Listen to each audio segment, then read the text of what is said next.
नमस्कार, मी सीमाज किचनमध्ये तुम्हा सर्वांचे खूप खूप स्वागत आहे.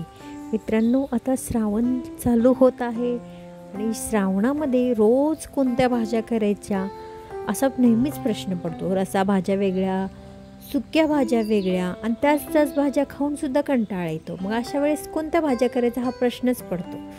मग त्यासाठीच आपण घेऊन येत आहोत श्रावण सिरीज. त्याच्यामध्ये आपण वेगवेगळ्या प्रकारच्या रस्सा भाज्या पाहणार आहोत आणि सुक्या भाज्या देखील पाहणार आहोत. तर आज आपली पहिली रेसिपी असणार आहे श्रावण सिरीजमधील रस्सा भाजी. तीसुद्धा आपण गवारपासून रस्सा बनवलेला आहे.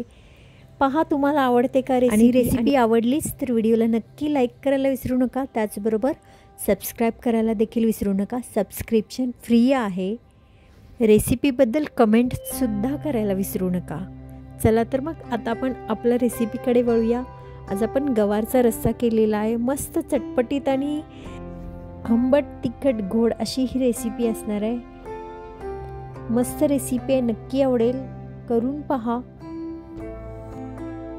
चला तर मग वेळ न दवडता आपण आपल्या रेसिपीकडे वळूया. या रेसिपीज एक दिवसाआड असतील. इथे मी एक पॅन घेतलेला आहे. पॅनमध्ये 1 टीस्पून आपण तेल घालून घेतलेलं आहे आणि या तेलावरती ही गवार आधीच मी निवडून घेतली होती, त्याचबरोबर धुवूनसुद्धा घेतली होती. ती आता आपण भाजून घेऊयात. गवार सुरुवातीला म्हणजे बनवण्याआधी भाजून घ्यायची नेहमीच, कारण याच्यामध्ये एक प्रकारचा उग्र वास असतो, तो निघून जातो. शिवाय जो तुरटपणा असतो तो सुद्धा गवार थोडीशी भाजून घेतल्यानंतर निघून जातो. म्हणून नेहमी गवारीची भाजी वगैरे बनवत असताना थोडीशी आपण तेलावरती भाजून घ्यायची.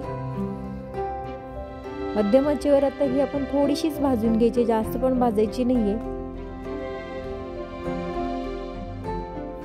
गवारच्या रेसिपी म्हणाल तर बऱ्याच प्रकारे केल्या जातात. सुकी गवार डाळ घालून केली जाते, शेंगदाण्याचा कूट घालून केली जाते, त्याचबरोबर लसणाची गवार म्हणून सुद्धा खूप मिठाची गवार खूपच छान लागते. ती सुद्धा त्याची रेसिपी मी ऑलरेडी शेअर केलेली आहे. त्याची लिंक मी तुमच्यासोबत शेअर करते, ती सुद्धा नक्की पहा.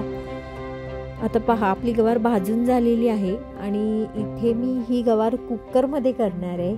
पटकन होणारी रेसिपी आहे.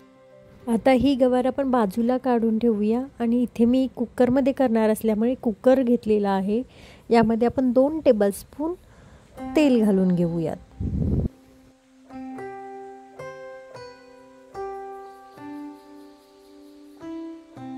या रेसिपीला जास्त असा काही मसाला अजिबात लागत नाही.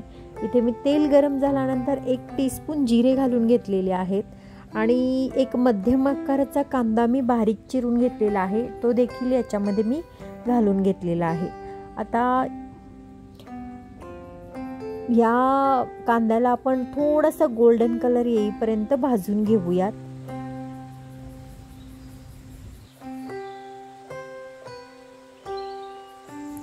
कुकरमध्ये मी उघड्यासाठी करते आहे, कारण पटकन होणारी रेसिपी आहे आणि बराच वेळ असं जर कमी वेळ असेल तर अशा वेळेस कुकरमध्येच करायला खूप छान.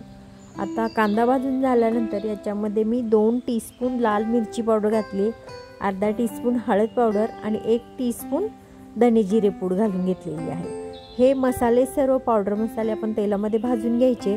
त्यानंतर जी गवार आपण भाजून ठेवली होती ती गवार आपण याच्यामध्ये घालून घेऊयात आणि ही सुद्धा आपण या मसाल्यासोबतच थोडा वेळ परतवून घेऊया.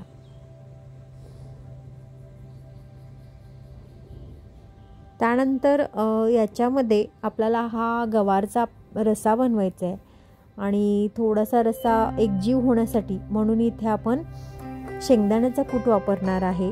त्याआधी आपण इथे चवीनुसार मीठ घालून घेतलेलं आहे आणि शेंगदाण्याचा कूट मी 3 टेबलस्पून वापरलेला आहे. म्हणजे तुमच्या अंदाजानुसार तुम्ही घालू शकता. इथे तुम्हाला रस्सा कितपत हवा आहे आणि जास्त पातळ हवा आहे का थोडासा म्हणजे घट्ट हवा आहे, अशा पद्धतीनुसार तुम्ही शेंगदाण्याचा कुटाचा वापर करू शकता. त्याचबरोबर मी याच्यामध्ये थोडंसं गरम पाणी घालून घेतलेलं आहे आणि चव अजून याची वाढण्यासाठी मी इथे 2 चिंचेचे बोटुका आहेत ते घालून घेतलेले आहेत. 1 टीस्पून साखर घालून घेतलेली आहे आणि मीठ ऑलरेडी आपण घातलेलं आहे. आता ह्या कुकरला आपण झाकण लावून घेऊया आणि या कुकरच्या मी आता फक्त 3 शिटी काढून घेणार आहे. जवळपास आता प्रेशर आलेलं आहे. आता याच्या आपण 3 शिटी करून घेऊया. 1 झालेली आहे, अजून 2 केल्यानंतर आपण हा कुकर म्हणजे जो गॅस आहे तो आपण बंद करूया. पहा आता ही शेवटची शिटी होते, त्यानंतर आपण गॅस बंद करूया. आता कुकर थंड झालेला आहे. आता आपण उघडून पाहूया भाजी कशी झाली.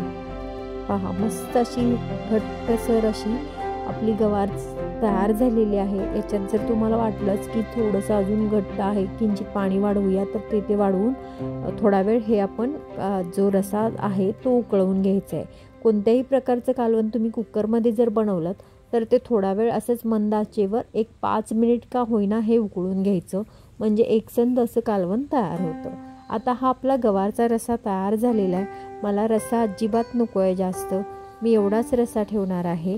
आणि मी 5 मिनिट आता उकळवून घेतलेला आहे या रशाला. आणि याच्यावरती मी आता बारीक चिरलेली कोथिंबीर घालून घेते.